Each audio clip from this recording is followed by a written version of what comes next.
Hi everyone, welcome back to the channel. If you're new here, I'm Tolu Bitoye and I share tips and strategies to help you get started in property, even if you don't have tens of thousands saved in your bank account. Today, we are talking about a strategy that has been growing fast in the UK property space. Rent to rent is a low entry method to get into property investment. And while it sounds simple, there's a lot you need to understand to make it work properly and legally. Let's get into it.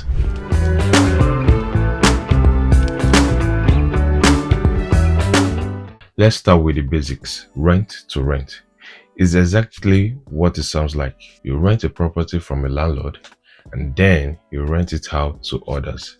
It could be for a short stay on platforms like Airbnb or for medium-term lets to working professionals or contractors. So yes, the name is simple, but the process, that's where you need to pay attention. Now I want to be very clear about this. Rent to rent is not the same as subletting. Subletting usually means you are a tenant renting out the space to someone else, often without the landlord's permission. That can break the tenancy agreement and cause legal issues. Rent to rent, on the other hand, is a formal business arrangement. From day one, the landlord knows you are not going to live there. Instead, you are going to be managing the property as a business with the intention of renting it out yourself. This is done using a corporate let agreement, not a standard tenancy agreement. It's a professional setup where the landlord rents to your company for an agreed period of time. When it comes to managing the property, you and the landlord agree on who takes care of what. A common structure is you, as the operator, handle minor maintenance up to a certain cost threshold, say £100.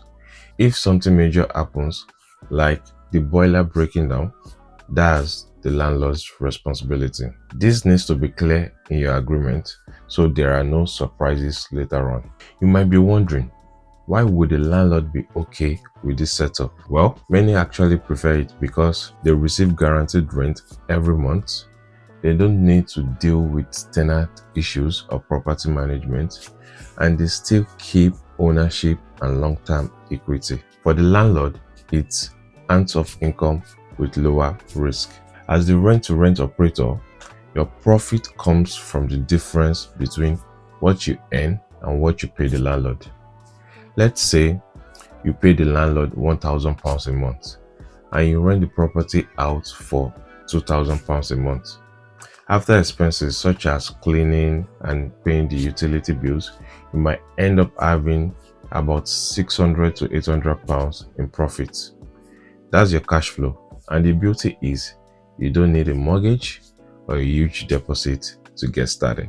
Typically, all you need is the first month's rent, a deposit, which is usually another month's rent, and the funds for furnishing or decorating the property so that it's guest ready.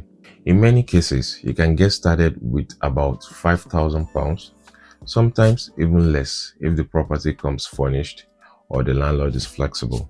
Here's something that doesn't get said enough. Rent to rent is not passive income. It's a business. You are responsible for the property, the booking, guest communication, cleaning, and any small maintenance issues. Even getting started takes work. It's not always easy to find landlords who understand or agree to this model. You will need to contact quite a few, explain the strategy clearly, and build trust. Before approaching the landlords, you must do your research. Ask, is the area popular for short stays? Are there nearby hospitals, business hubs, tourist attractions, or universities? What's the average rent or what's the average nightly rate in the area? How often are properties booked in the area? And again, what's the average occupancy in that particular area? Only once you have been able to get answers to these questions should you move forward with sourcing a property. Once you have the property, The next step is getting bookings. Now, this is where some people really succeed and others struggle. Yes, listing on Airbnb and booking.com works, but that's just the stats. The most successful rent-to-rent operators also contact local businesses, they build trust and relationships with contractors, and they are able to secure longer-term corporate bookings. Those direct deals can bring in stable incomes and reduce gaps between bookings. You might be thinking, can I outsource this? Yes, you can hire a management company to run things for you, but be aware, the quality of service varies and your profits will be lower because of the management fees. A lot of operators recommend doing it yourself at first, learning the ropes, and then maybe eventually outsourcing when you are ready to scale up. To sum it up, rent to rent is a great low entry strategy to get into property investing, but it's not a shortcut to easy money. You need to treat it like a business. Do your research, build good relationships with landlords, and be prepared to work hard to get results. If you found this helpful, or you want a deeper dive into things like how to pitch to landlords or run the numbers, let me know in the comments. And if you've learned something new today, ensure to go ahead and click the like and subscribe button. Hit that bell so you don't miss any future video. See you in the next one.